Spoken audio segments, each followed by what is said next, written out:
In this episode, we're painting extra-dimensional leaders of the Dark Legion.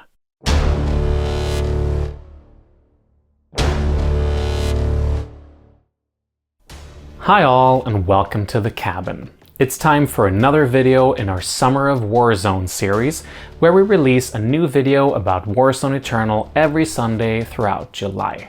Today, we're painting the final unit available to the Algaroth faction, the Nassal.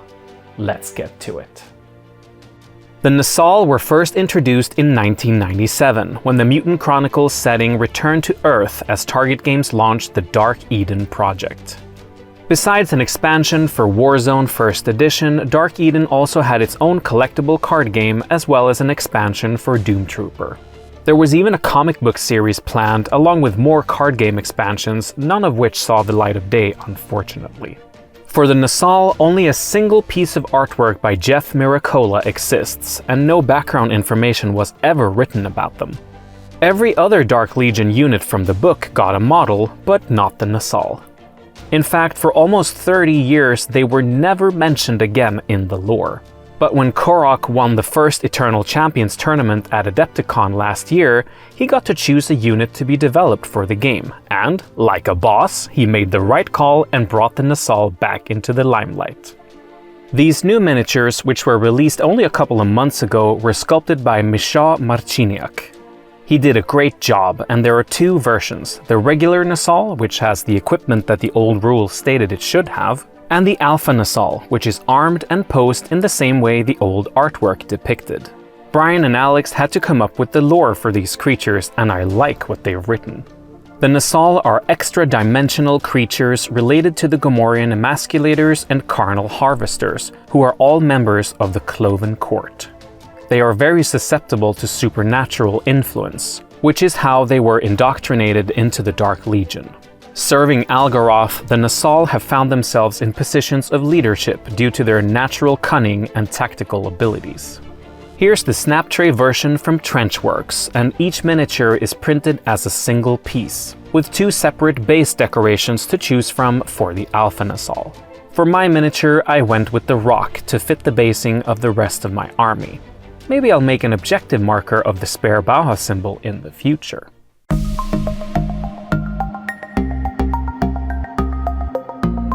I undercoated the models with Xandri dust, thinking that it would be a good base for the skin, hooves, and spikes. In hindsight, it would have been more efficient to use lead belcher, so go ahead and try that if you want. I started with the skin, which I base coated with Castellan green. After that, I applied a wash of Athonian Camo Shade,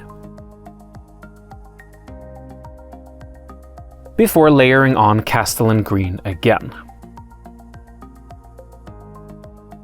For the next layer, I went with Lauren Forest, and then a 2-to-1 mix of Lauren Forest and Rakarth Flesh. I changed this to a 1-to-3 mix of Lauren Forest and Rakarth Flesh for the final highlight. To tie it all together, I added a filter of Militarum green diluted with a lot of contrast medium.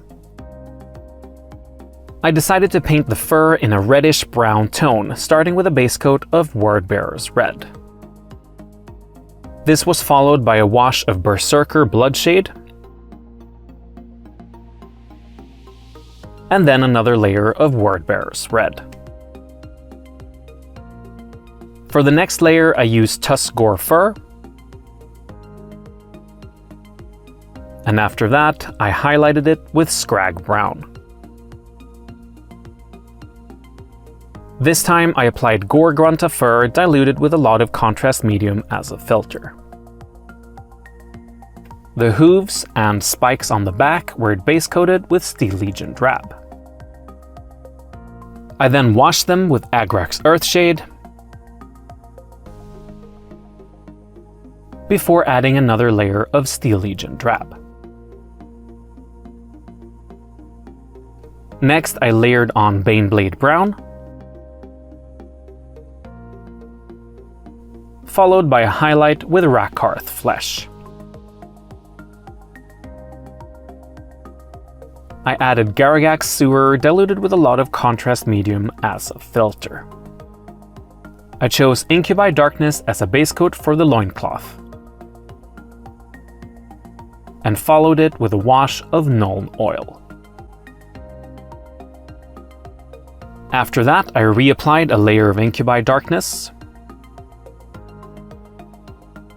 and then added a layer of Dark Reaper. Next, I highlighted the cloth with Thunderhawk Blue, and finished it off with a filter of Space Wolf's Grey, diluted with a lot of contrast medium. For the leather straps, I started with a base coat of Abaddon Black. I decided to use Mechanicus Standard Grey for the first highlight, which I deliberately made a bit thick. After that, I used Dawnstone to paint a thinner highlight. Being a bit more selective, I applied Celestra Grey as a final edge highlight. I chose Leadbelcher to undercoat the weapons and armor plates. I then used 1 part Rattling Grime diluted with 2 parts Contrast Medium as an overall wash.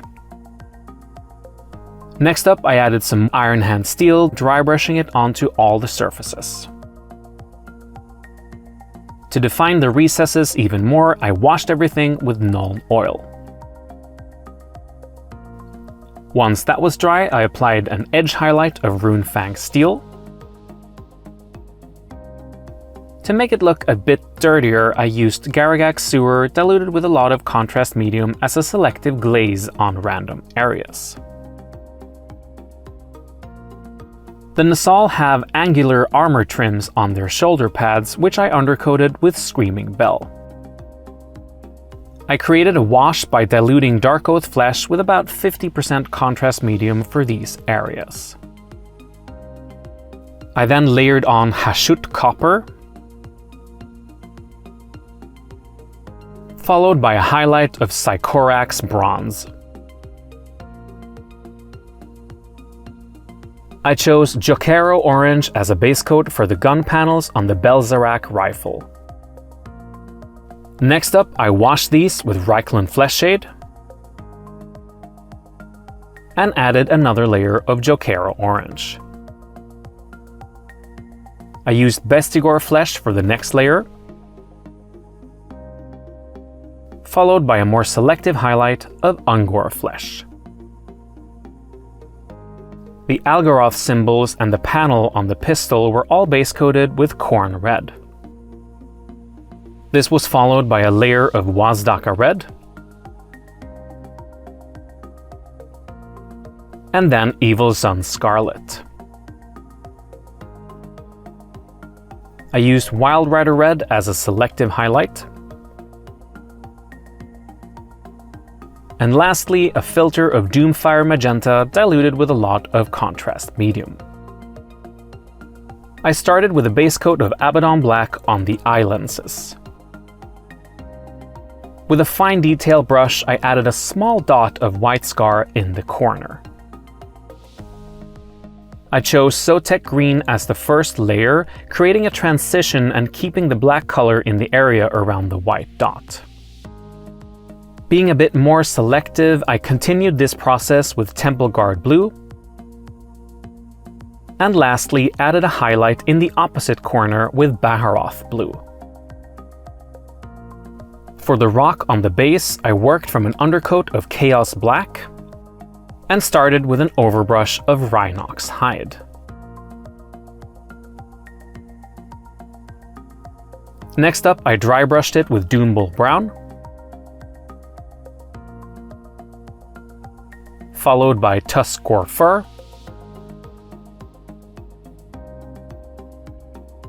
and finally Scrag Brown.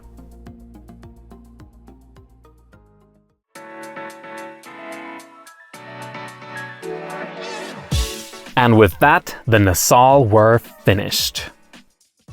I had so much fun with these, and it's a blast to finally have miniatures for this unit after nearly 30 years. I'm looking forward to trying them out on the battlefield and seeing how their training abilities can change the way necromutants and centurions play.